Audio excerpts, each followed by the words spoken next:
Being tall, dark, and handsome, or having a BBL structure does not guarantee you marriage bliss. As important as the outward appearance is, it is not key to marital bliss. I want to share something with you today, which I see in the book of 1 Samuel, chapter 16, verse 17. It says there, "But the Lord said unto Samuel, Look not on the countenance or on the height of his stature, because I have refused him. For the Lord seeth not as man seeth. For man looketh on the outward appearance, but the Lord looketh on the heart." That is from the King James Version. You may be attracted to someone because of their physical looks. But I tell you, if the content, which refers to their character, is not certified, what do I mean? They don't have the attributes that can guarantee you marriage bliss, then they're a no. A lot of people have fallen for the idea of wanting to be married to a tall, dark, and handsome man if you're a lady, or a trophy wife with the BBL structure if you're a man. But there have been countless cases of people in those kind of situations, and the marriage did not work, as beautiful or as handsome as they were. As early as I was 7 years old, we were neighbors with a man that I knew was handsome. Can you imagine at 7? I could tell that this man was strikingly handsome. You need to see the way he carried himself, his gait, the structure, his complexion, everything. In fact, he will fit for a model, running Paris fashion walkway or whatever. But there was something I noticed at that young age. This man was a chronic womanizer. I could tell at that age, without anybody telling me, that once his wife traveled or wasn't around, he was always bringing women to the house. I knew as a child that that didn't look proper. It was wrong. And this thing went on. The wife kept tolerating it, probably because she felt she was married to the most handsome man and she loved him. And, anywhere they went, they stood out. She gave up on that marriage because it was almost driving her insane. I remember one time we went around the area. I thought I saw her smoking, but I couldn't believe, was it even possible? Yes, because she was fed up of what he was doing and she walked away. There are several stories like that. When I look at the story of Isaac and Rebekah, Eliezer was sent to get a wife for Isaac. Eliezer was attracted to her because she was a fair woman, which is good. That is probably her outward appearance. He went further to ask the Lord that if this lady is the one that I will ask to give me water to drink and also to give to my animals, saying that the person is hospitable, the person is kind, then he will take her for a wife to his master's son. He didn't just settle for her fair looks. Oh, the first fair woman I see coming around the well, that will be the wife. You may be attracted to somebody's looks, but don't stick just to that and don't be carried away with that. A lot of people have endured very terrible treatment in relationships before marriage, just because the person was good looking or had some level of social status that they want to identify with. That is not good enough reason. I know of somebody who was dating this tall guy. She liked him. There was this funny conversation we used to have. Anytime we were back in school, then anytime she came into the room, she would tell me that somebody toasted her today and tell me about it. Who is it? She tell me the only problem is so short, and she would laugh and make fun. I used to tease her that, oh, you're so good looking, so nobody has something to yab you with. And that was how she was always, yeah, this one is short, that one is short. She wanted a tall guy. Fine, she landed a tall guy. Rich kid though. It wasn't his money. His father was a rich guy. So this relationship went on. I watched this lady endure just the worst kind of treatment. He was a heavy drinker. He would get drunk. In fact, all kinds of things were going on. He was cheating. She was ready to stay there because he was tall, dark, handsome, and rich. But when it came to the content, the character, he couldn't tick the boxes. Went on in that relationship, endured a lot of garbage. Eventually, God saved her, she walked away. Now she met another young man who would come around. He had so many godly characteristics, which we're going to discuss.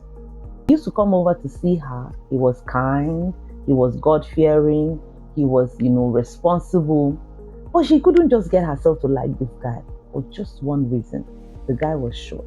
Because the guy knew what he wanted, he kept coming around. At a point, she had to let him know, look, you're really a nice person. I like the kind of person you are, but I don't like you because you're short. Can you imagine telling somebody that? That is heartbreaking. Eventually, she came around to just agreeing because she knew this guy was the one.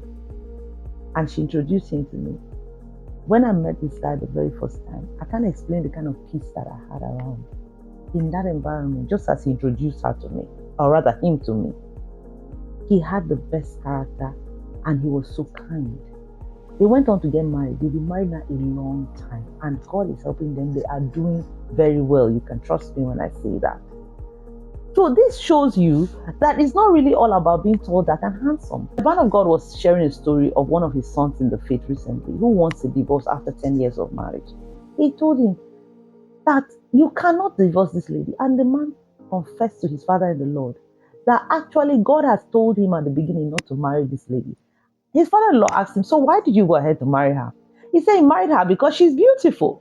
He wanted a trophy wife. He felt that he's in ministry and he needs a woman that anywhere he goes to with her, everybody be like, wow. Marriage is more than saying wow up and down. Because nobody even remains a certain way from the beginning. There are people who marry very slim. Along the line, they become very fat. Some marry fat. Along the line, they decide to slim down. And all of that. If you're short, you may not be able to add your height. If you're tall, you may not be able to cut your legs. You remain tall or short just the way God made you. But there is something so powerful about inner beauty. The Bible says in the book of Proverbs, charm is deceptive, beauty is vain, but a woman that fears the Lord, she shall be praised. It tells you that it is more than the outward beauty. I remember long ago, a relative of mine made a new friend. The first statement she made about the friend was, this woman is so warm, but she's not good looking. Few months down the line, they became so close. The woman became her best friend. She came up and was talking to me, and I said to her, do you remember when you said that this woman is not beautiful, she's just warm? She argued me out and shut me down. She couldn't believe. Why? Because she came to discover that this woman was one of the warmest, kindest, loving human beings she had ever met. They became the best of friends. She couldn't even see that her friend was not good looking. Every time she came around, she kept talking about how the lady had such a fantastic shape and anything she wore fit her. I couldn't match these two stories. Why? Because her inner beauty had overshadowed whatever her friend thought about her. The outward appearance is not necessarily as important as we think. People change, people age. Even if you have a BBL figure now, by the time you're 70 or 80, you'll be thinking about just keeping fit. You wouldn't necessarily be thinking about being a figure 8. So we should focus on the things that really matter when choosing a life partner. You know, this video was inspired by a reel that a few young ladies in my church made. And when they were asked this question, would you marry a short guy? All 5 of them said no. I was shocked, like, what? What's going on here? They all wanted to marry tall guys for reasons that are not necessarily, eternal or will not last long and cannot guarantee marriage bliss. I asked one of them, I said, why did you say you cannot marry a short guy? And she said to me, because she's already short. Well, even if you marry a tall guy, what if all the kids look like you? They will equally be short. So that doesn't guarantee. And sometimes we carry genes in us that we don't even know. You may have kids that are taller than you. Right now, all of my kids are taller than me. So if I was thinking, because you can't guarantee those things. Only God can guarantee them. So then what is most important is what comes from the inside. And we're going to examine some of these attributes. I'll just discuss about 5 of them like I did at our singles mentoring session. There are much more than 5 of them, but for the purpose of this video and our discussion, I'll just stick to about 5 of them. Number 1, the fear of God. You can't compromise that.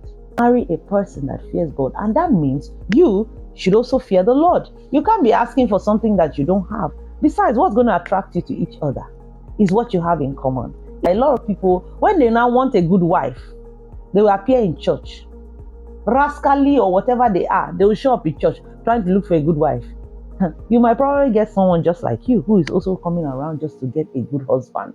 Because a real good person of virtue that has worked on himself is going to have, a sense of discernment. When people say that usually good girls end up with bad guys, I don't really believe that. If a good girl ends up with a bad guy, she has some level of rascality in her as well. Yes, because something has to bring you together. You need to have something in common. So if you want a person that fears God, be a person that fears God as well. Number two, kindness. Oh my God, you can't do without that attribute if you want a godly marriage. A person that is kind in your relationship, during your courtship, how are they behaving? Are they kind to you? Can they sacrifice for you? Are they there for you? Because in marriage, there are so many things that are going to place a demand on your kindness. You see people who will not care when their partner is not feeling well, or not speak kind words when their partner needs them. The person has to be kind. Watch out for that attribute. And you say, how do I know? Some people pretend, oh, watch how they treat other people. You will know. Watch how they treat their family. You will know if they're kind or not. You need kindness in marriage. There is so much that goes on in any marriage union that without that attribute, it will weaken the love that both of you have for each other. The third attribute you cannot do without is the attribute of selflessness. No institution taxes your selfishness like marriage. You need to be a selfless person because there are times when you need to do things for the other person that the person may not be able to do for you. There will be times when you cannot always do everything 50-50 and say, oh, we have a fair deal. Sometimes you give more and sometimes your partner will give more. So if people are selfish, some people are so selfish, you wonder how they're going to cope in a marriage relationship. When you get home, what if there is food for only one person? So you just sit down and eat it. A person that can do that has a tendency of being selfish. Whatever you're doing, you're considering the other person. You're selfless in carrying your partner along. You want things to be done together. Those are all attributes that come under selflessness. Watch the way they treat you. Number 4, quickly, self-control. Self-control is the fruit of the spirit, and you need it in marriage. The same self-control you needed to stay single, whether it came to the area of your sexuality or anger or any other thing, you're going to need it much more in marriage. Yes, because marriage doesn't solve problems like of wanting to be promiscuous. If you could be disciplined as a single person, you'll be disciplined in marriage. And when you think about self-control, it comes to other areas. People who get into physical violent fights have a lack of self-control. So you need to watch the person you're dating now. Do they have self-control? Do they behave themselves whether you're there or you're not there? Self-control is an attribute you cannot overlook. Number 5, and not the least, the attribute of being teachable. You need this. Most couples who have stayed together a long time, you will know that they were not made overnight. There is no ready-made couple anywhere. Many of the men that we see and we admire, or the women we see and admire, are people that have grown in their relationship. And this was only possible because they are teachable. I remember when I first met my husband, honestly, in our relationship, he was teachable. You know, men have their ego. Women, we have our ego as well. But being teachable, not only for the man or for the woman, but both of you being teachable, will make you have a beautiful union. I'll tell you this story. When I first met my husband, he didn't used to call me all the time because, you know, these brothers, in fact, I saw you on Tuesday. What am I calling you the next morning for? And I wanted this typical romantic relationship where you call in the morning, say hi, call in the afternoon, call at night, you're gisting. He was not that kind of person. He didn't know that was how it could be. So I talked to him about it. You know, he could have been defensive and said, please don't compare me with people. That's the way I am. Do I have to call you like that? In fact, he was like, but I spoke to you on Tuesday. I said, no, you be calling me. It was funny, but he listened to me and considered what I was saying. Do you know that became something he has kept doing now for 20 years? I don't need to remind him, oh, you haven't called me. Because he now knows that, oh, I need to keep in touch. It is communication is the life wire of any very good relationship. Several times your spouse will have to open up to you in marriage about something they need you to make an adjustment to.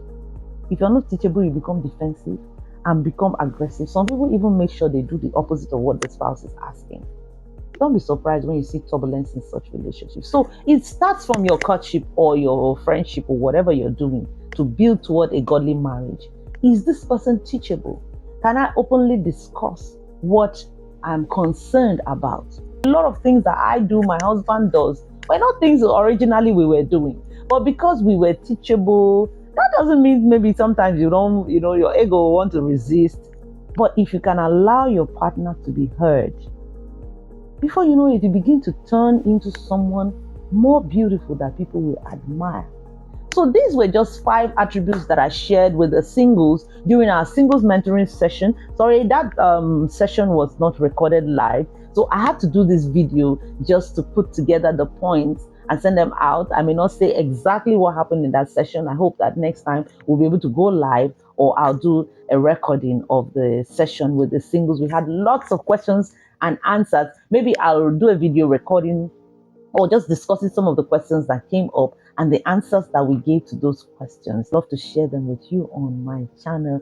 Thank you so much for watching, and thank you for those who reached out to me, encouraged me to do this video. I'm really grateful. Kindly subscribe to my channel, like and share this video. Please leave a comment in the comment section so I can know what you think about this message. And my prayer for you is that the Lord Jesus will guide you in choosing a godly life partner, and together you will enjoy marriage, because marriage is good. When you get it right, it is heaven on earth. I tell you, you will have challenges here and there, but there will be things that you can handle, things that will make you more beautiful, more blessed, and more glorious. Pray that as you commit to following the ways of God, He will lead you to choosing right. Thank you so much, and I'll see you in my next video. Bye-bye.